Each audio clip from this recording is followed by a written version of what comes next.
Welcome back, everyone, to Mackers Inc. Live, episode number 70. And this episode is brought to you by Dieter's Funeral Home and Pizzeria, where we handle your final arrangements and your final slice. Because even in the afterlife, nobody wants to go hungry. Are you tired of boring funerals where the only thing served is regret and stale coffee? Well, at Dieter's, we combine heartfelt goodbyes with hand-tossed hellos. Choose from our signature Eternal Rest deep dish loaded with extra cheese to keep the departed feeling extra gooey, or the Last Call calzone, stuffed with all the toppings you never got to try in life.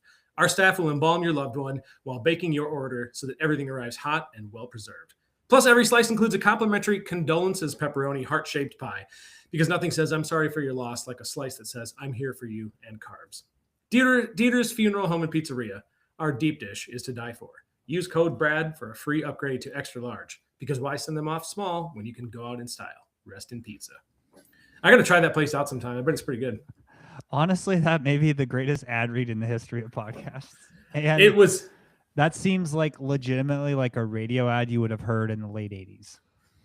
I haven't. What do you think of this one? I won't read the full thing, but I had another one locked and loaded, just depending on what my mood was. But the other one was going to be Dieter's Tax Preparation and Pizzeria. So I'm not going to lie. I'm going to set money aside for my funeral, so it's like the biggest party anybody's had.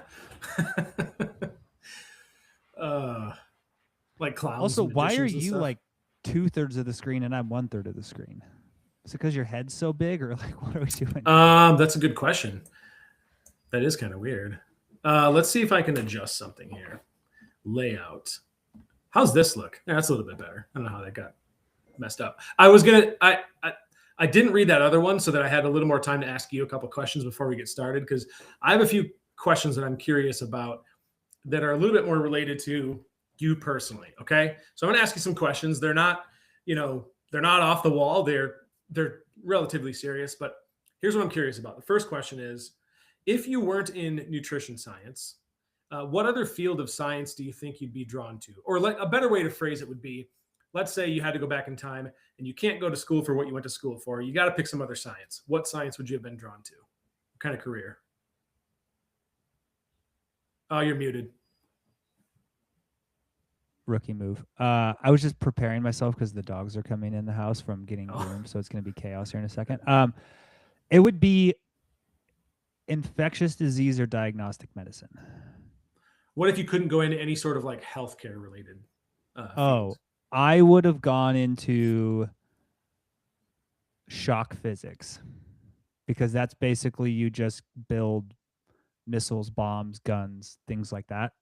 Which is pretty cool. Is that a real answer though? You really would have? Like that would interest you? I've never heard the term shock physics. Somebody's like, "Oh, what do you do for work?" You're like, "Oh, I'm a shock physicist." And they're like, "What does that mean?" It's like, yeah, I figure out how things go boom. I've never heard of that term. That's cool though. It's like, okay. There's people who just build like rockets. Like, I was going to say, cool. Does rocketry interest you? Like rocket science? The thing is, I'd have to be an engineer. Like rocket science, here's the thing. When people say rocket science is like really hard, rocket science itself is really just basically differential calculus. Like that's really it's the applied. It's a lot of math. It's the engineering that's really hard. Yeah. Does engineering not particularly interest you? No. Okay. What's one habit you know improves your health, but you struggle to do it consistently? Cardio. Okay. If mine's it's not flossing. Basketball, I floss my teeth all the time. Do you? I'm not. I could do a better job at flossing. What's the most interesting or unexpected thing you've learned about human behavior through either coaching or just biology?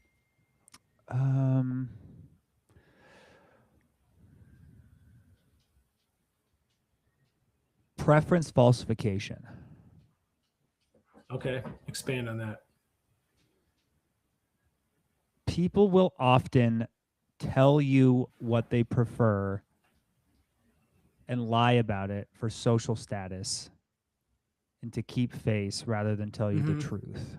Now, I know that sounds like duh. But what was really interesting is, I'm not going to, this is not about politics, but a good example of this is, do you remember was it 2016 election when it was Trump versus Clinton? Yeah, versus and all Hillary, the exit polls were saying something, and then the actual votes came in differently?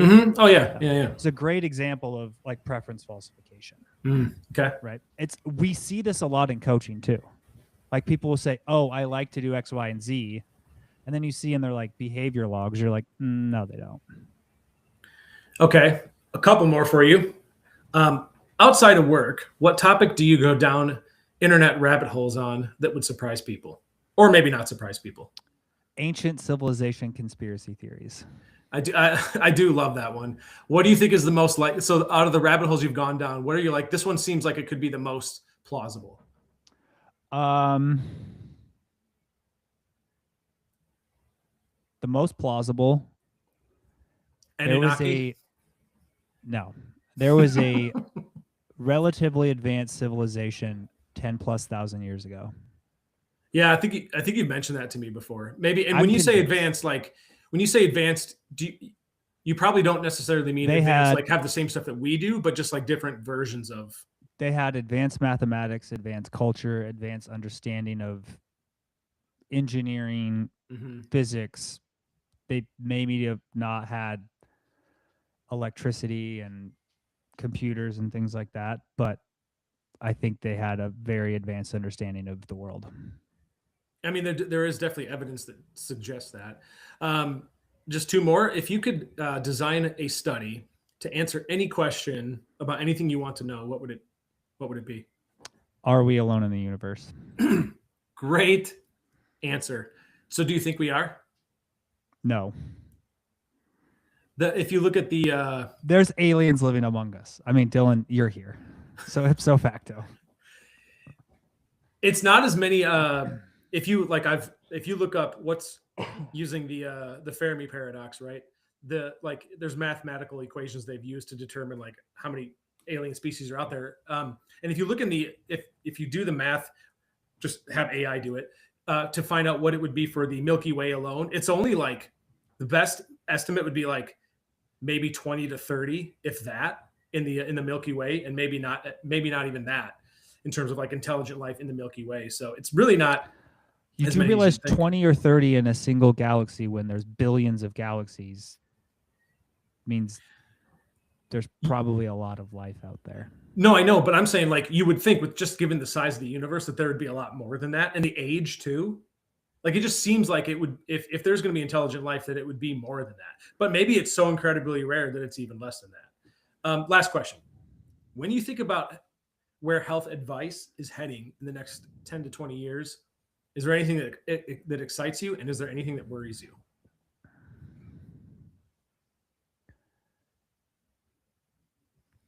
I can tell you what worries me.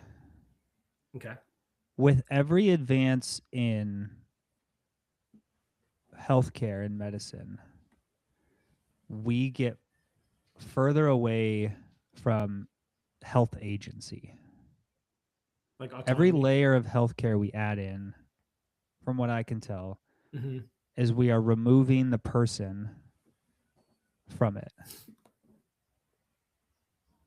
We start to blame other things, environment, genetics, biology, and we continue to add systems that pull agency away. And my concern is not that there's not things that are really helpful for people, but we put into people's minds that most of their solutions are external, and that if they don't have access to those solutions, they don't have options. So your concern is keep going. And I think the more we remove agency from people, the worse it gets. So you feel like we're headed down a direction where we're taking just less and less responsibility for ourselves, and I don't think that's the right word. So that's why you're saying agency. Agency. Okay. I think we are telling people a narrative that's removing their agency. Okay. I could see that too. That, you know what? Before we move on, I'm going to write that down because that would be a really good episode topic. So, look at that. That's My dogs just got home from the groomers and they're wearing Christmas colored neckties. I have no idea. Living in my house is a wild experience. Let me just tell you that. Well, all right, let's get into the show. We wasted 10 minutes and 42 seconds. I don't think it was wasted. It felt pretty productive. But so this one's about aging and longevity. And hopefully by the end of this, we will all have learned how to live to 100 easily. No, I'm just kidding. Of course, the point of the topic is discussing why agency and longevity are, well, obviously important, but they're kind of becoming, I don't know, focused on more, I guess, for lack of a better word. They seem to be, popping up on social media, and there's different supplements coming out to, there's celebrities talking about it. There's all these, this biohacking and stuff. So we felt like it'd be a good opportunity to cut through that noise and there is a lot of validity to it, and there's some quackery too. So I think we can kind of dissect both of those things. So when we talk about longevity, Brad, I mean, we're not talking about obviously living forever. When we talk about longevity, we're talking about just staying, being able to do the things that we do now, keeping your independence. Obviously becomes living very better important. Longer. Yeah. And yes, right. So, we can talk about what's going to move that needle and what isn't, but, aging is, how would you define aging, right? I think it sounds obvious. Like it's the decline in your physiological function over time, and the way you look and the way you act and the way you move. But, there is also a process behind aging too, right? So why don't we just start with defining aging and longevity? There's a lot of ways to define aging. Part of it is driven by how you think about it and how you bucket the concepts of aging. There's obviously the chronological bucket, time. Then there is what I call the physics bucket, entropy. And then there is the bucket, I don't know if I have a good name for it, but it is the quality of the repair systems you have. Okay. As humans, aging is a biological phenomenon of the result of all of those things happening. When we are born, our body has a program it has to run to grow our physical body, mature it so it can sexually reproduce, and then to just maintain it. That program ends up breaking down over time. You can think about it like code in a computer, where over time you just get code rot. Like new systems come online and it's just not functioning as well. And your body's the same. So we have, as you accumulate time, you also accumulate like biological damage. Wear. From it's basically wear, right? You have exposure to oxygen, you have exposure to UV, you have exposure to toxins, you have exposure to gravity, like everything. And your body has these systems that repair. And over time, those repair systems get less and less effective. And so you start to accumulate damage. Think about it like you have a house. And, as your siding starts to fail, you replace your siding. As the caulk around your window starts to crack, you replace it. And like you can keep up with it, but over time, it just accumulates. And eventually it breaks down. And that's what aging is. How that compares to longevity is how quickly we age affects longevity. Right? The faster we age, the less our longevity is. And it's really important to understand what it is about our bodies that dictate how well we age and how long we live and how much we have the ability to live better longer. Yeah, and there's a difference too when we talk about longevity, we talk about lifespan. Let's talk about health span too, because that's a big difference, right? Lifespan is the number of years you've actually lived. Health span is how many of those years did you actually live in good health, and how much of that time were you able to be functional and do the things you enjoy and live like Yeah. a quote unquote normal human being like you would want to. Right? You can increase your lifespan and not necessarily have a lengthy, a long health span or a good health span. So maybe just expand on that a little bit. Yeah, I want to see if I can find this graph that I made a long time ago. This is my big beef on Facebook.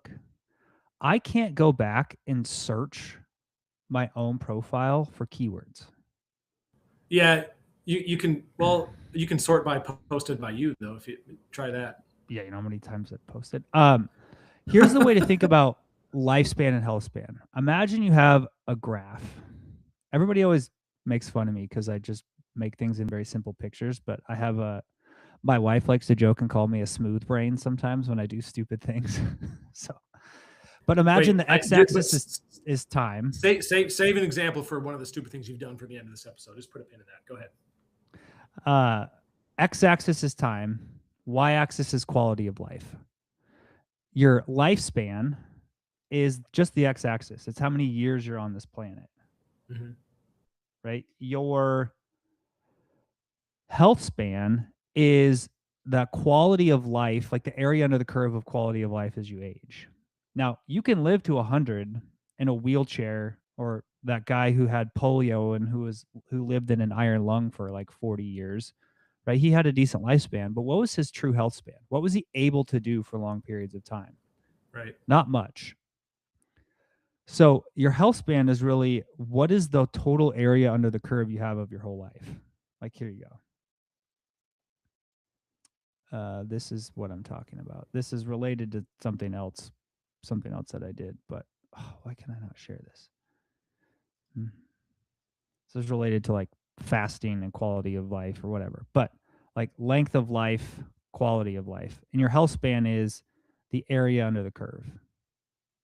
And your goal really with health span is to maximize the area under the curve. Mm-hmm. Yeah. And we'll get into like how you can do some of those things, because obviously we know that there are good practices for how to do that. So we'll dive into that in a little bit.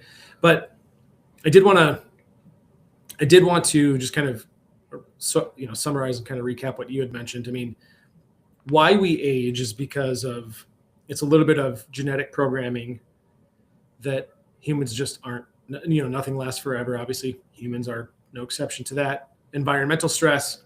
So that could be the way you eat or exercise or sleep. You mentioned, toxins. You mentioned, I thought the UV rays was a pretty good one because that's something you don't really think about. Oxygen is also something that it's funny when you actually think about what oxygen does, like, and how it like corrodes things. Yeah, it really is. But that's just something you don't think about. But I thought it was interesting too that you mentioned a decline in your body's ability to repair its cells, right? A decline in cellular repair mechanisms over time. And I wanted to bring that up specifically because it seems to me like we are maybe this is not correct, but it seems like we're making some progress in how to increase our body's ability to do that. Now, maybe that's just, and we can, like I said, we can get into this. Maybe that is just, you got to eat better and you got to exercise and you got to maintain a good body weight. That's a lot of it. But is there an actual science to, if there's one area where you could like scientifically engineer, whatever word you want to use, scientifically make people live longer, would it have something to do with cellular intervention? Or do you think that's just too scientifically complicated to actually do anything meaningful? Yes. Okay. And here's where I think the most important concept to kind of walk people through. There is a fairly famous fitness YouTuber who his concept of, hey, I'm going to live forever or I'm going to live a long time is basically there's all these things we know that are beneficial about maintaining a good body weight, exercise, etc. And here's all the like molecular mechanisms of how it work, right? Like here's all the peptides and signaling molecules and etc. And I'm going to take a whole bunch of pills to mimic those. That's the thought process. It's sort of, imagine this. We know testosterone is good for you, so let's just take testosterone, like exogenous testosterone. We know maintaining a good body weight is good for you, and one of the hardest things in the modern environment is appetite regulation, so I'm going to take a GLP-1 forever. Mm-hmm. We know that activation of AMPK in your cells is really good for cellular health, so I'm going to take metformin. We know that NADH is important, so I'm going to take, an NADH supplement. We know that activating your antioxidant system is really good, so I'm going to take this NRF2 activator. So it's like this panel of things you can do, and those will all help like your repair systems, etc. Now, we also know that you can exercise, and it does all of those things. And we know that there's a lot of things that exercise activates that we don't know about. And there's also a little bit of the cumulative result of all of those things, plus the stimulus itself of exercise, is much different than taking all of these supplements. So all the genetic engineering possible may not actually be as effective as engaging in regular strenuous exercise. Mm-hmm. So if we actually look at modeling How Do You Live Forever, is all of those sci-fi advanced things are going to be a part of the aging protocol, but they're going to have to be later in life when you can't do the physical exercise to the degree you could before. I think replacing it at a young age is probably missing a lot of the benefits. And this comes down to, a whole lot of things. We know that the things that really drive cellular damage and aging are an imbalance between reactive oxygen species and your antioxidant system, DNA damage from UV, tissue damage from inflammation, like fibrosis, things like that, mm-hmm. and damage in DNA repair mechanisms themselves. Well, we know that exercise helps bolster your natural antioxidant system. We know that exercise activates the enzymes that keep your telomeres long. We know that exercise improves your DNA repair capacity. We know that exercising really helps you balance pro-inflammatory and anti-inflammatory processes. We know that it increases energy flux and improves the efficiency of your mitochondria. Like, we know all of these things. And so the actual like fountain of youth is, how do you continue to stress your cells so that they naturally maintain their repair mechanisms? Like, that is, for all intents and purposes, that is the key to longevity, right? So it's not actually about the removal of stress, right? It's not like living in a bubble, let's remove all these things. It's how do I actually augment the biological systems I have to maintain what I have for as long as I can.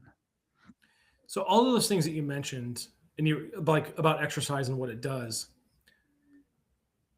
I think it probably doesn't take as long as you might think for those changes to happen too, right? Like, I think 3 to 6 months, you probably would like those health markers, or however you want to quantify them, all those things that you mentioned, in 3 to 6 months will have probably changed pretty dramatically if you're consistent with it, right? So I think that can happen sooner than people believe. Is that fair to say? Yes. So it's really not that far out of reach if you're like, hey, I'm gonna change my life and get healthier and increase my longevity and my health span by exercising regularly. Everything that you just mentioned will take place probably quicker than you'd mentioned, or excuse me, than you would think. A couple other things I want to mention, because I think they're worth mentioning, is as far as things that happen to us when we age, as we age. We know, so we've talked about cell turnover, less efficient DNA repair. Inflammation can increase. You have reduced mitochondrial efficiency. But then you've also gotten, we've talked about these other things many times before, sarcopenia, right? Bone density loss. Your insulin sensitivity goes down. You have hormonal changes. You take longer to recover. There's changes in appetite, uh, changes in your digestion, uh, nutrient absorption. Like we don't absorb nutrients as well the older we get too, right? So like there's a lot going on there. What was I watching the other day? Oh, I was watching a documentary, and it was showing like videos of people in the 90s and then like cutting to interviews with them today. And I was just thinking, man, aging really sucks. My dad always growing up would be like, dude, I'm telling you, getting old sucks. I never believed him, but turns out it's and what's true. Been really interesting is over the last couple of years, the more I've been just kind of experiencing it and the more I've been reading about it, how important it is to try to maintain as many of your body systems as you can when you're young. Right. And young is like up until you're 60, right?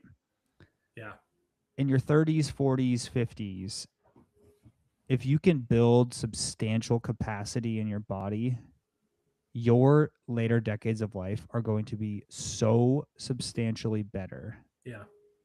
Yeah. Than you can even fathom. Well, let's dive into that real quick, because the things that I mentioned plus what you just mentioned. So talking about sarcopenia, so muscle loss, and a decrease in bone density and insulin sensitivity, those things can be improved through what? Well, like what specifically? I mean, it's mostly, it's resistance training, it's movement, it's exercise, it's environmental exposure, it's activating your brain, it's building healthy relationships, it's all of those things. So I think as you're talking about, what do I do in my 30s and 40s and 50s so that my 60s, 70s, 80s, and hopefully beyond have a high quality of life? It's those things. It's like it's everything that I think is common sense, to be honest with you, but it's harder to put in practice for most people. But everyone knows I should eat well, I should exercise regularly, I should get enough sleep, I should maintain relationships. Like we all know these things. Putting them into practice is a different story. Can we dive into a little bit about biological age versus chronological age, right? Because there's obviously a difference there too. Chronological age is how many years I've been alive. Biological age is how old your body actually behaves. Telomere length is a good indication of biological age. I'm sure there's other ways to do it, but like, you could have two 50-year-olds who are, they have very different levels of strength. Their labs look different. They have different levels of mobility and energy. And a lot of that is influenced by how do you look, right? So what's your body composition? How active are you? What's your nutrition look like? Everything we just mentioned, right? But, I think chronological age is obviously not modifiable. Biological age is. So is there anything you could maybe dive into about the differences between chronological and biological age, and maybe how, anything that we should specifically know about the biological age side of things? Yeah. Chronological age is just a measure of time, right? Biological age is a measure of where your biology is in relation to your clock. We can, correct me if I'm wrong, but we can sort of calculate this, can't we? We can estimate it. Yeah. It's never perfect because biology is so complicated, but there's a lot of ways that you can estimate your biological age. How do they do that? Do you know exactly? I mean, there's a lot of different ways to do it, and all of them have pros and cons. I mean, you can look at, some people use like metabolic panels and skin quality and telomere length, epigenetic markers. Like there's all sorts of different measures of doing it. Okay. I think one of the more accurate ways is like your epigenetic markers. Okay. I think those are actually relatively close. I'd have to go look at the studies, but. And when you say epigenetics, we're talking about things that externally marks on influence your genetics. No, those are like marks on your genome, on your DNA. From what? Everything. Okay. So these aren't things that you would are they necessarily things that you inherited, or can they be things that some of change them over are. time? Okay. Some of them, a lot of them, you inherit, but they're also changeable. Okay. So Gotcha. examples of epigenetic marks are like methylation of CPG islands in your genome. Okay. Histone proteins can be modified with acetylation, methylation, etc. And usually these marks come from environmental exposures. So right. A lack of certain vitamins, a lot of vitamins, whether you smoke or not, drinking, environmental toxins, exercise, like all of those things end up actually marking our genome. And so you can use that to assess somebody's biological age. What's interesting when you say that is, so like, and you can pass that on to your kids, correct? Right. So you could like, your kid could be born with, now they're already at a disadvantage, or maybe that's not the right word, but like they're already at a higher risk for developing something because of the way you lived your life and what happened to your DNA. Is that, maybe that's an oversimplification, but that's essentially the idea, right? Epigenetic marks are passed down. Yeah. One of the most famous studies is, I got to find a picture of it.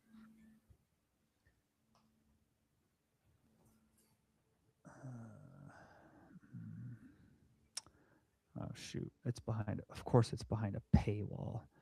So there is the whole subfield of animal genetics in research is fascinating.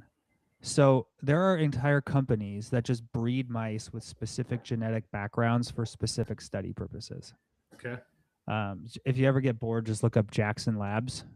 Okay. They just like breed specific mice for you, which is, it's really wild. But there's a type of mouse, it's called the agouti mouse, and it has two different phenotypes. Same genetics, so same DNA, but based on epigenetic marks, they can show very different phenotypes. One is fat and yellow, one is lean and brown. Okay. And you can manipulate the specific genes that drive those phenotypes based on diet quality. Wow. So they did a study with these mice, and they basically gave one of the pregnant mice a bunch of methyl-rich vitamins, and the other one they basically gave the mother none.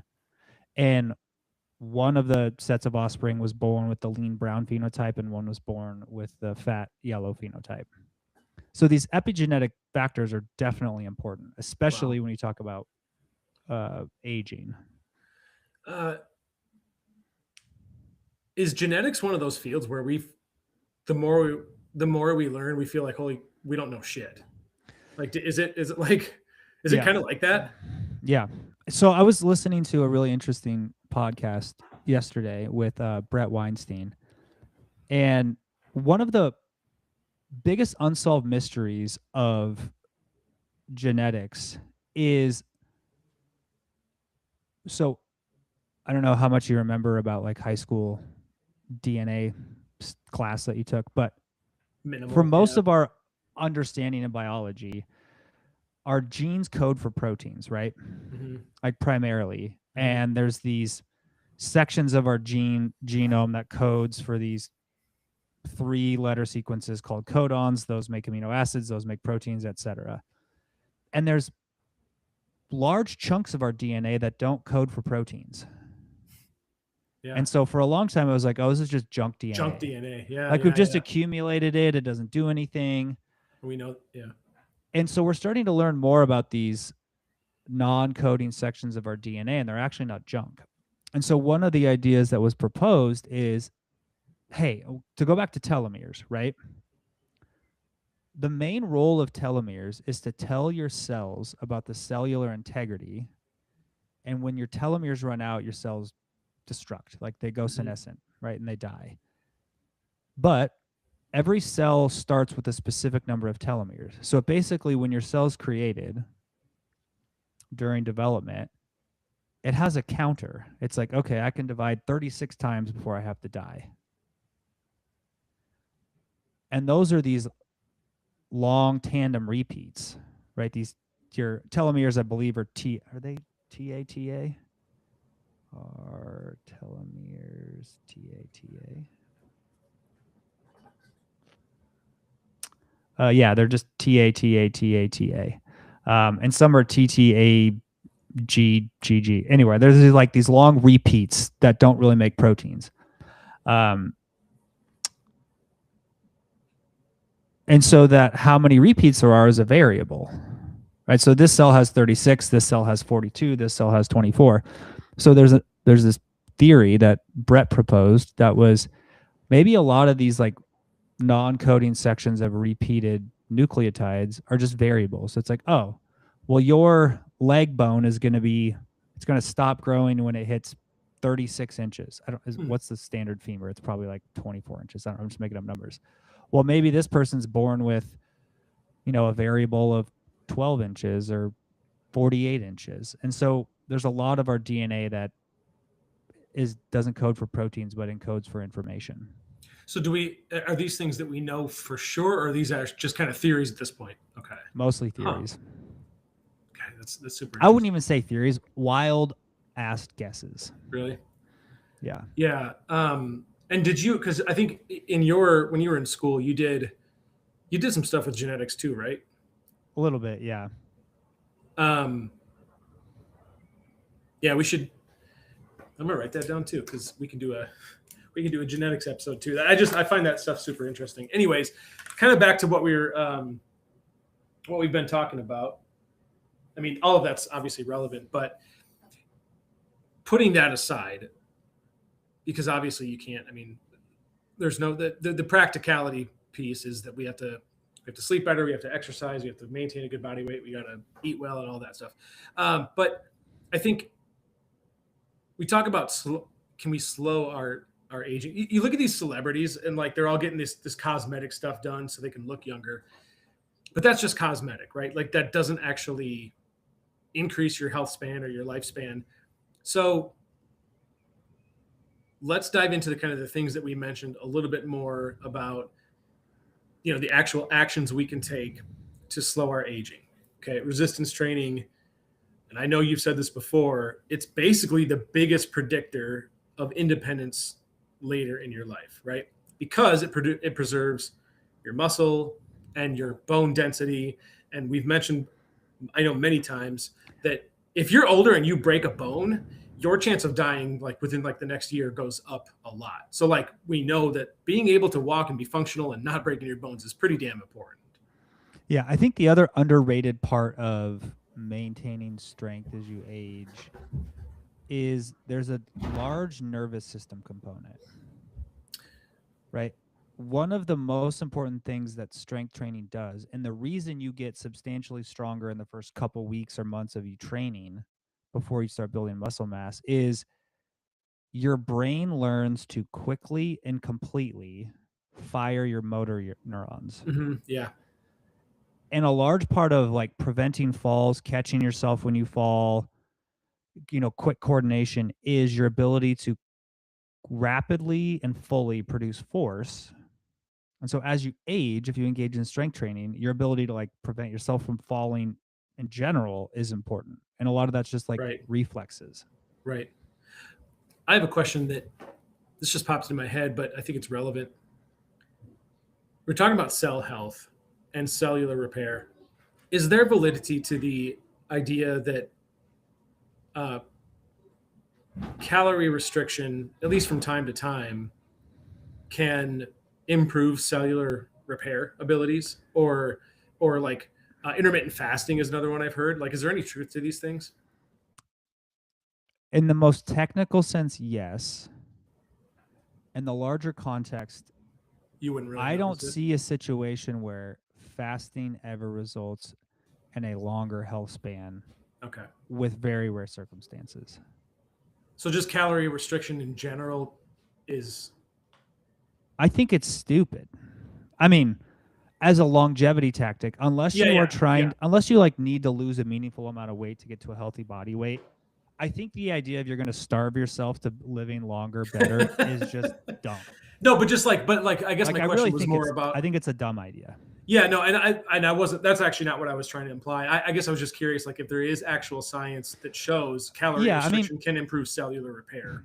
It can, right? Okay. We know that when you have long periods of calorie restriction, you activate autophagy, which is basically like a cellular cleaning system. How much that actually adds to overall lifespan, I don't know. I just don't think we have enough research. And I think the only sense in which it actually would be meaningful is if you're somebody who is otherwise really healthy, engages in all the right behaviors. Yeah. You maintain calorie balance at a high output. So you have high output and high calorie intake that's matched. And you occasionally have periods of caloric restriction to like clean your cells, quote unquote. That may be the only situation in which I think it makes sense to actually add to your overall longevity. Yeah. Yeah. So like a lot of these things are just ancillary like tools that aren't really going to meaningfully change. It's sort of like, I don't know if you remember this, but back in, it's supposed to have been 20 years ago, there was this idea of, oh, well, if you fast for your training, but you drink 15 grams of BCAAs, you activate muscle protein synthesis, but keep fat oxidation as high as possible. So it's the optimal way to build muscle. And I'm like, or hear me out. You could go into a training session really well fed, be in a meaningful calorie surplus, get enough protein to trigger muscle protein synthesis, and have the calories to build the muscle tissue. I don't know. Yeah, you were talking about high calorie intake and high output. It made me think of, the basket, because you're obviously big into basketball, but like the kids that you work with, let's say pro athletes. I mean, they are pro athletes. They get paid now. Yeah, that's true. They get paid a lot of money. It's crazy. How many calories do you think your average sized basketball player burns during a game? Just during a game? Are they playing 30 plus minutes? Let's say they're burning 700 to 1,000. 700. I was going to say 1,000 probably on the high end, right? But on average, these types of athletes also throughout the week probably need to eat a high amount of food, right? Because they got training throughout the week, and so are those kind of the examples you'd be talking about?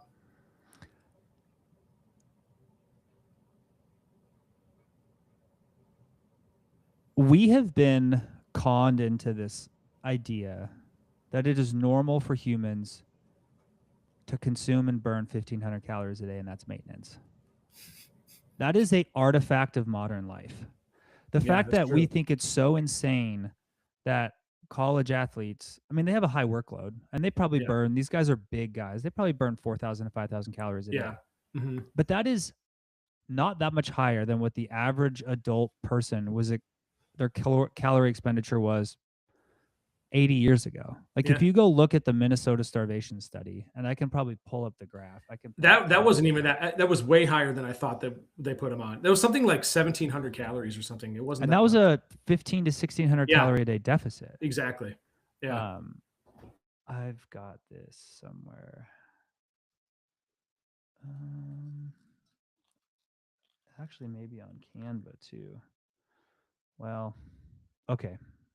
This is not the right thing I was looking at because it's not branded Macros Inc., but sue me.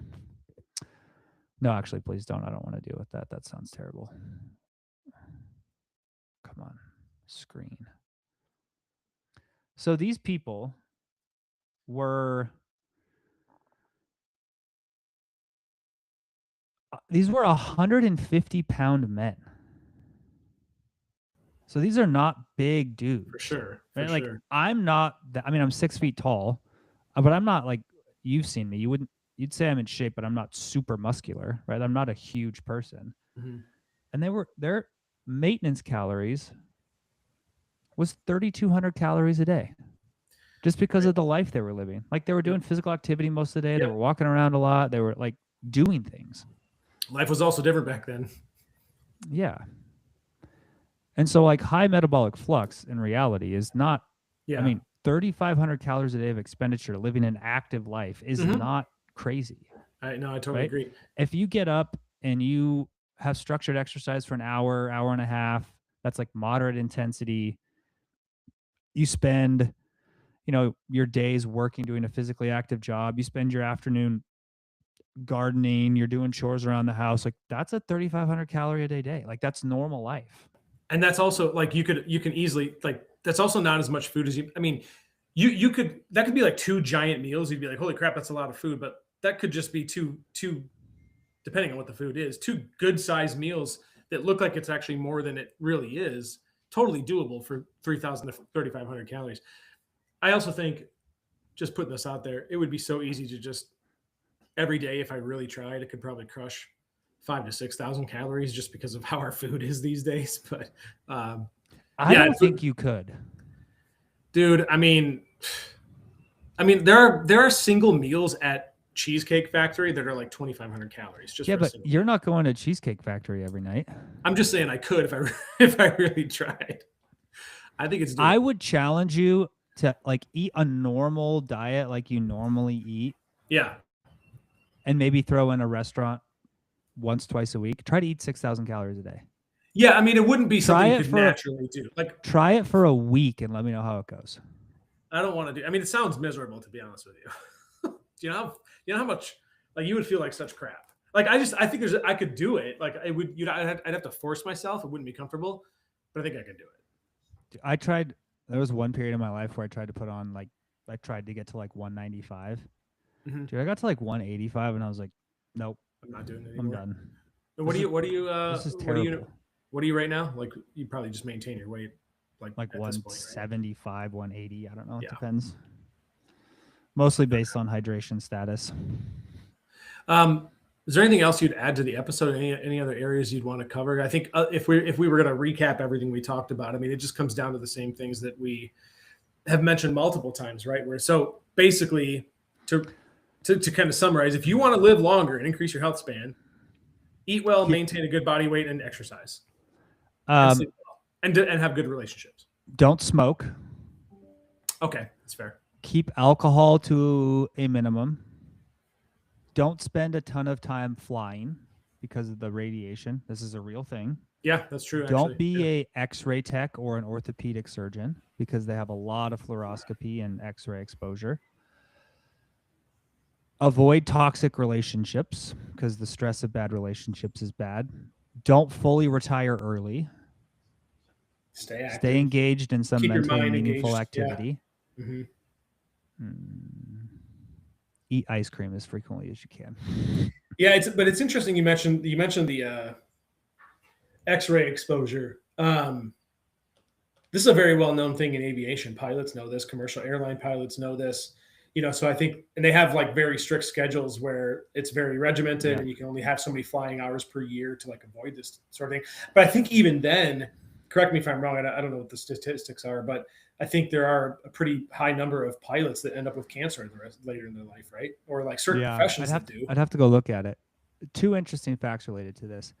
People who spend more time flying, like if you're a professional pilot, you have in 70 years, you have actually experienced more time. I was just going to say that. Never flown, yes. Which is really interesting. I was just going to say microseconds, but yes. Very interesting fact. Mm-hmm. The other thing is the Earth as a planet is obviously like has all the perfect conditions for life, but there's also something very interesting about Earth and DNA in our environment. Okay. If we had a substantially thicker atmosphere, we would not have developed the DNA repair mechanisms that we have because we wouldn't have needed them. Yep. Mm-hmm. If we had much less atmosphere, we would have been bombarded with so many X-rays that our DNA would not have lasted long enough to eventually develop DNA repair enzymes. Mm-hmm. So it's like, it's also one of those weird Goldilocks things of like, hey, we can handle some DNA damage and repair it because of the conditions on our planet, which is very interesting. Just a wild fact. Well, that actually goes back to the beginning of this episode where we talked about why life might actually be so damn rare. Like, look at all the things that have to like go right for intelligent life to actually develop, to really start in the first place, but let alone develop. Like, it's pretty wild. Yeah, it's crazy to think about. But going back to the time thing, though, wouldn't it be wouldn't they have experienced less time? They're also traveling through time faster. You said more time. Did you Well, mean less time? Because if they're traveling through time faster, even though it's 500 miles an hour, on average, they should have experienced less time. yes, that's what I meant. Yeah. Okay. I was gonna say not. Yeah. But so they're technically They technically a little bit younger. yeah. So if you had a A twin, twin, right? Yeah. one's a pilot, one's a deep sea diver and spends all their time. Yeah. Just saying. Do you remember for what the time dilation was on Miller's planet? Which one was that? That was that Interstellar, the water the ocean? planet. I know. Yeah. Was that the water planet? Yeah. God, I want to say it was like an hour was 7 years or something. Yeah. Yeah. And remember they get back up to the spaceship and the dude that was waiting for him, he's like, yeah, 7 years has passed. Where the hell you guys been? And he's like got a beard and everything. You imagine spending 7 years on the spaceship by yourself? Do you think you'd survive? Like, I'd probably just be I'm just gonna like end it. I don't want to do this. I still feel like this is one of those facts about the universe that I get and acknowledge it's true, but I also it's hard to visualize. Yeah. It's hard to think that it's actually real. Yeah. Like that. You're just like, oh, it's like when people say like space bends, like 3-dimensional space bends, and you're like, okay, that makes sense. But then your little lizard brain over here is like, yeah, but I don't really. Yeah, I don't know. Well, because also, I mean, and if you go up, I mean, I don't know what the time dilation is, but like satellites and like the ISS, if you have a clock, I think they're just microseconds off, right? Like a clock on the Earth doesn't sync if they're not specially synced with the clock up in space. They're gonna like drift apart from each other. So like what you're talking about has actually been, it's verifiably true. We've seen, we have evidence of time dilation. It's just a wild thing to think about. Anybody got any questions before we wrap things up? I think we've kind of covered everything. Unless, and if anybody doesn't have questions, I could also ask Brad some additional personal questions if he wants to answer them. You got 8 minutes. Do I have some like funny cards I could pull out? You can't think of random questions? Well, no, because I have this set of cards that asks ridiculously funny questions, but I don't want to dig for them. Okay. Let's see. If you could take up an extreme sport, not get injured, and not have any risk of getting injured, what would it be? And by sport, I mean like it doesn't even necessarily have to be physical. You could include F1 if you wanted to. Is there an extreme sport you'd take up if you were guaranteed that you won't get injured? That's a good question. If I knew for sure I wouldn't die, skydiving would be sweet. But mostly like I want to do the wingsuit stuff. Oh, yes, the squirrel suit? Hell yeah. Does this mean you will never skydive? No, I mean, not at this point, not until the kiddo's fully grown. Right. Yeah. Right. Good call.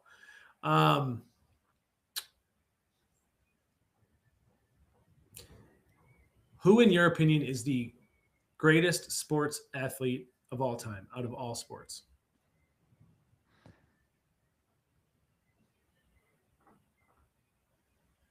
How would you define that? Most dominant, changed the landscape of everything. Had the most influence on the world. Oh, on the world or on the game itself, or achieved the most with? Yeah, I know there's a lot of ways to quantify it. I get your point. I'm going to give you some wild takes here.